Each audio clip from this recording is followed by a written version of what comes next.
31st night celebration করার জন্য আমরা আগে থেকে প্ল্যান করেছিলাম, কিন্তু প্ল্যান থাকার পরেও প্ল্যান সাকসেস হয়নি। দেন আমরা সাডেন প্ল্যানে কি করলাম অ্যান্ড পরের দিন সকালে অর্থাৎ 2025 সালের প্রথম দিন কোথায় কাটালাম, কেন গিয়েছিলাম, সবকিছুই শেয়ার করবো আজকের এই ব্লগে আপনাদের সঙ্গে। আসসালামু আলাইকুম, hello everyone, this is Silvi and I am from SR stories. I hope you all are doing good. প্রথমেই বলি, নতুন বছরের সবাইকে অনেক অনেক শুভেচ্ছা। আমাদের আগে থেকে প্ল্যান ছিল বারবিকিউ পার্টি করার, কিন্তু সেটা আর পসিবল হয়নি আমাদের কিছু পার্সোনাল কারণে।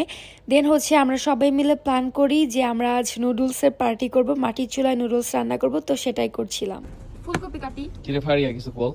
এত দিয়ে আমি কাটছি আর এখন একটু দম করতেছে।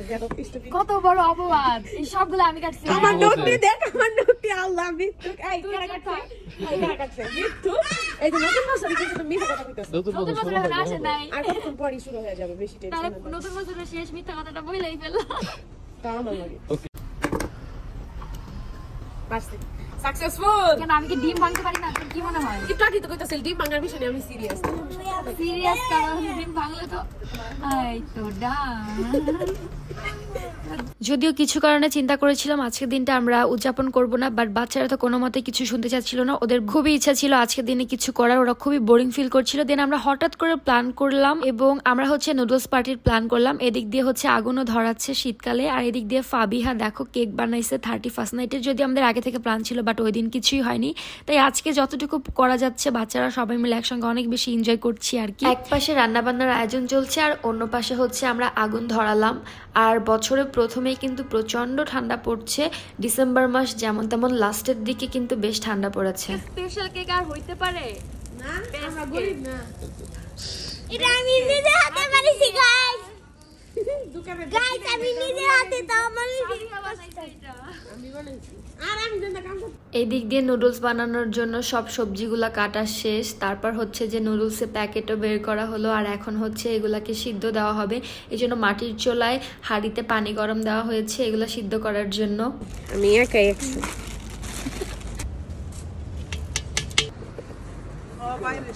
তুমি এই জায়গায় কি করতেছো? এই জায়গায়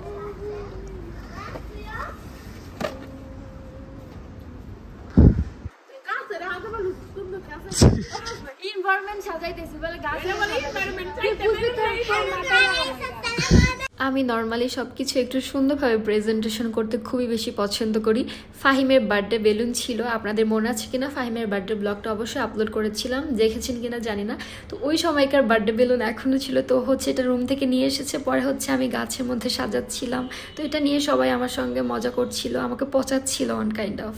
বাই দ্য ওয়ে, একদিক দিয়ে রান্না বান্না হচ্ছে আর অন্যদিক দিয়ে আমরা গল্প করছি। এদিক দিয়ে ফার্সে আমাদের জন্য চা নিয়ে আসলো, আর গরম গরম চা খেতে কিন্তু শীতের মধ্যে পুরাই জমে যায়, খুবই মজা লেগেছিল।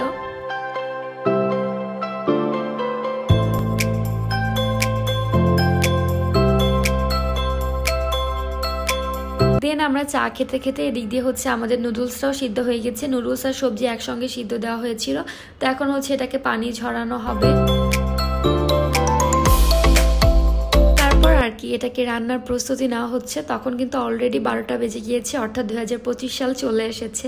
সবাই মিলে একসঙ্গে হাতে হাতে কাজ করার মজাটাই কিন্তু আলাদা।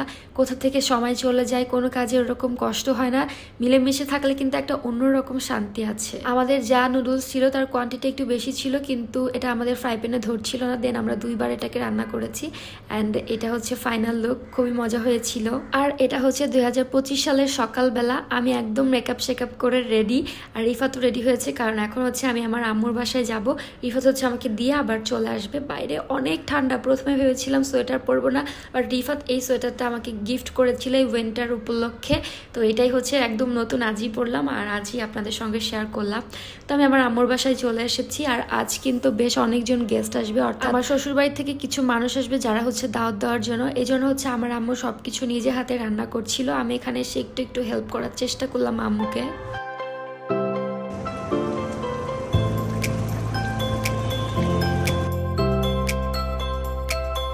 প্রথমে আম্মু সেমাই রান্না করেছিল, তারপর এক এক করে সব ধরনের তরকারিগুলো রান্না করছিল। এখানে কি যেন একটা মাছ রান্না করেছে, ওটার নাম জানি না, তবে এটা হচ্ছে পাবদা মাছ ভুনা। এখন শীতের সিজন আর আম্মু এই টাইমে সবসময়ের জন্য রান্না বান্নায় মটরশুঁটি ব্যবহার করে, আর আমার এটা বেশ পছন্দ। অন্যদিকে গরু মাংসটা আগেই বসিয়ে দিয়েছি এক চুলায়, কারণ এটা হতে একটু সময় লাগে।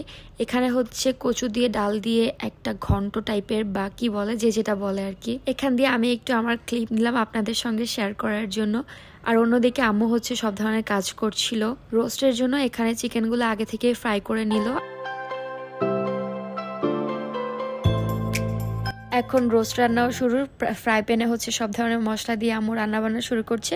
আপনারা অনেকেই আমার রান্না বান্না ব্লগ পছন্দ করেন, তাই হচ্ছে এগুলো শেয়ার করা। যদিও এটা আমার রান্না বান্না না, তবে আমার মায়ের রান্না বান্না।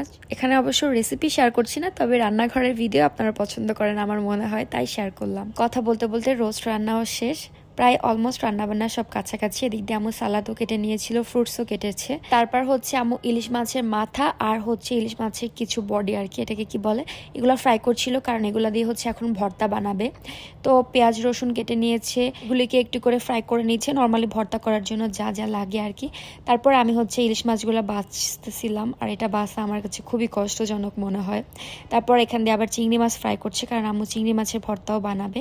দেন আস্তে আস্তে সব ধরনের ভর্তা শেষ। এখানে রয়েছে চিংড়ি মাছের ভর্তা, ইলিশ মাছের ভর্তা আর হচ্ছে ধনেপাতা ভর্তা। ভর্তার আইটেম বানানো শেষে আম্মু লাস্টে আসলো ডিম রান্না করার জন্য। নারকেলের দুধ দিয়ে এই ডিমটা আম্মু রান্না করে, আমার অনেক পছন্দের। তারপর আম্মু রান্না করছে সবার শেষে পোলাও। আর এই পোলাওটা হচ্ছে সবজি দিয়ে রান্না করে, অর্থাৎ গাজর আর মটরশুঁটি। দেখতে কিন্তু খুবই সুন্দর লাগে। রান্নাবান্না যখন প্রায় শেষ, তখন হচ্ছে আমার শ্বশুরবাড়ির লোকজন আসে। তারা হচ্ছে আজ দাওয়াত দেওয়ার জন্য এখানে আসে। তো ওনাদের জন্য ফ্রুটস আর চকলেট রেখেছিলাম বাচ্চাদের জন্য, আর শরবত তো থাকবেই। তো এগুলি আর কি খেতে দিলাম প্রথমে। তারপর হচ্ছে বিয়ের কার্ড দেয়, আর এটা হচ্ছে মোনার বিয়ের কার্ড। দেন সবাই মিলে আমরা দাওয়াত দিয়ে তারপর হচ্ছে যে চলে যাই। তো সব মিলে বছরের প্রথম দিনটা আমার বেশ ভালো কেটেছে, আলহামদুলিল্লাহ। আপনাদের বছরের প্রথম দিন কেমন কাটলো আমাকে অবশ্যই কমেন্টস করে জানাবেন। Thank you so much for watching this video. আল্লাহ হাফেজ।